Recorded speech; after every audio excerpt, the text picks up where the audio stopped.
li may wax waa Sénégal di ko wax waa Tëngéej Sénégal bu ñu moytuwul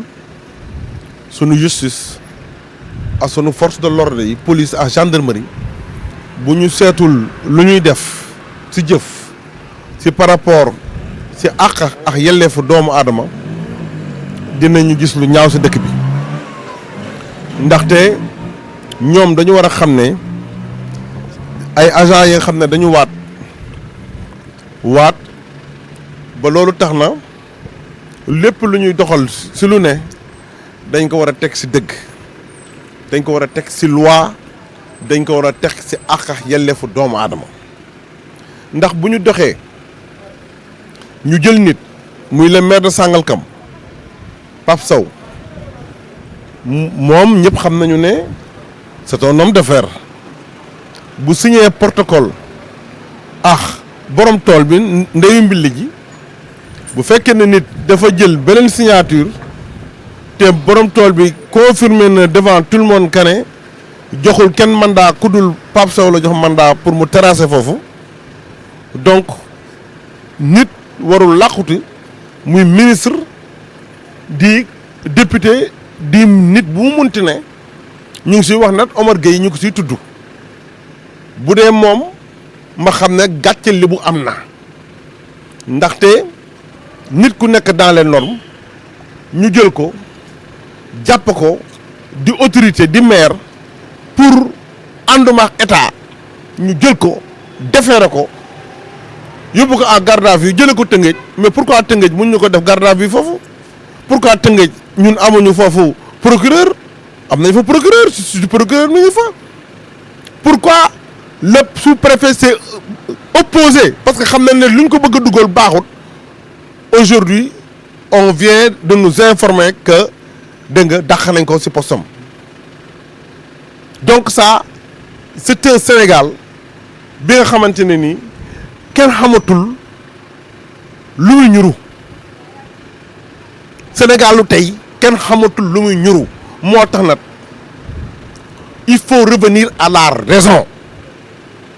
ndax dëkk bu ñu demee ba constitution dëkk bi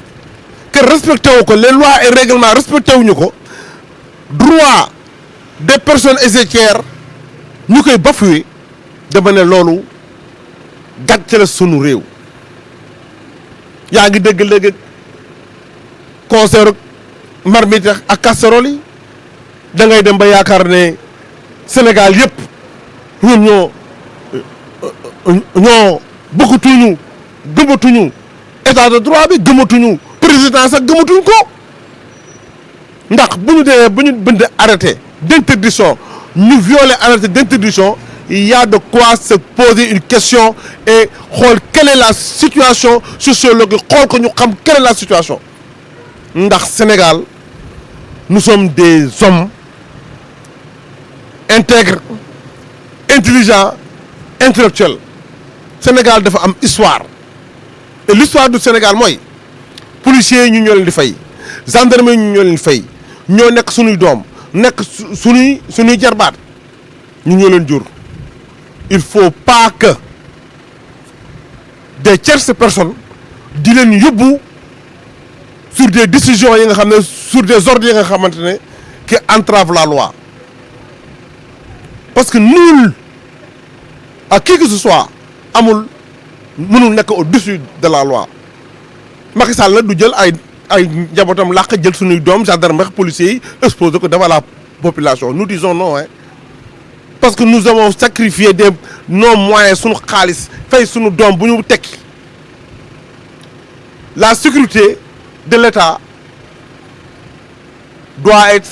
le respect mutuel de loi et règlement mais gis nañu fu mu nekk nii xëppante moo am ci réew mi donc nag j'appelle la République à la raison parce que am nañu pétrole am nañu gaz am nañu zircon am nañu ay richesse il faut pas que et l'Afrique et le Sénégal intellectuels que nous sommes duñu d'accord l'Occident de manipuler le Sénégal pour plonger le pays au noir pour lekk suñu pétrole ak suñu gaz avec des complices ñu ngi ko ci tudd ndaxte ki nga xam ne mooy doomu góor gi di Awa moo porte plainte te moom dégg naa ne dafa signé protocole moom ak Omar Gueye te ñëpp dëkk bi yëpp nee nañu Omar Gueye ki moo nekk derrière ça bu dee moom la nag indi na gàcceb lébu ndax lébu day diñ nit ki ngay ñàkk ñu gañe la warul tax ngay acharné wu si kaw nit te l'histoire des terrains à Rufisque il faut que ñu xool aussi DSCOS ñi ngi ko dénk ndëgam ñu ngi doxal yoon wala doxal ñu loon ndax procédure bu jaarul yoon nga bëgg ko force jaaral yoon loolu gàcce la pour la République donc il faut que nit ñi xam nga du ñu jógee Sangalkam Mbambilor xeex fa taal fa pneu ñëw ba suñu commune Tëngéej dafa taale ay pneu di indi du ñu indil ay problème mais nit ku ne bu defoon la ko war taal pneu du am mooy rek les droits des personnes et des biens l'État a le devoir de respecter les droits des personnes et des biens mais bu ñu demee dans notre peuple notre pays le Sénégal où ñu bëgg a ridiculiser le maire en question le maire c'est une autorité jàpp nañu Barke Demba Ndiaye le maire de Guédiawaye jàpp nañu Pape Sock si maire mais qu'est-ce qu'il veut lu ñu bëgg nañu ko wax nit amul droit opposé wu nekkuñu si dëgg ñun dañu am droit opposé wu comme pouvoir nu mu amee droit yor pouvoir c'est ça un état de droit nit ki nekk si lu ko neex si charte réew mi ku su nekk ñu respectante mais man maa yor loi bi constitution bi nga di ko bu yow boo jëlee constitution bi lire ko nekk nii laa ko gisee keneen gisee ko ne la ñu jël les sages yi yéen bu ñu waxee sage rek mooy kilifa sage nag day doxal mbiru sage teg ko si yoon sage bu ñu demee bu ñu war a àtte nañu àtte dëgg ndax ki mànkale boo ko wàññee ki ëppale war nga ko wàññi te liste yi dañ la liste proportionnelle def suppléant c'est en parallèle foo mos a gis ñu dugal fii wàññi fi dama ne tolluñu Sénégal léegi dafa am des nouvelles docteurs yi nga xam ne loi bi dañ koy tripatouiller nu mu leen neexee ça doit arrêter parce que ñun suñuy doom suñuy baay suñuy nijaay fii lañu dëkk te buñ dee fii lañu dëkk Macky Sall boo amoon jom dëkk bi bu tàkkee day toog góor gérer loolu mais dëkk bi fu mu tàkkee fu ne mu voyagé jël suñuy doom alkaati gendarme ñun ñoo nekk face avec la population du Sénégal di xeex si biir si seen biir on doit arrêter ça nit ku ne la nga yor nankar doxal sa àq ak yelleefu doomu aadama nga respecté ko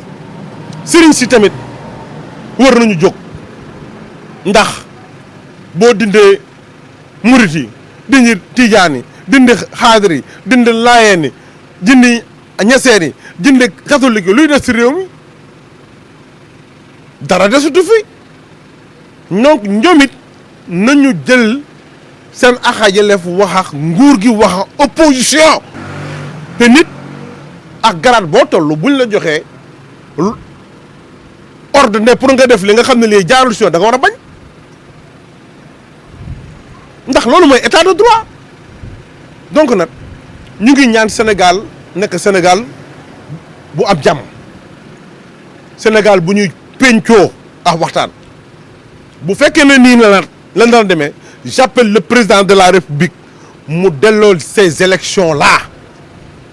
parce que élection yi nga xam ne dugguñu pré-campagne ay mort di am bu campagne ñëwee fan lañu jëm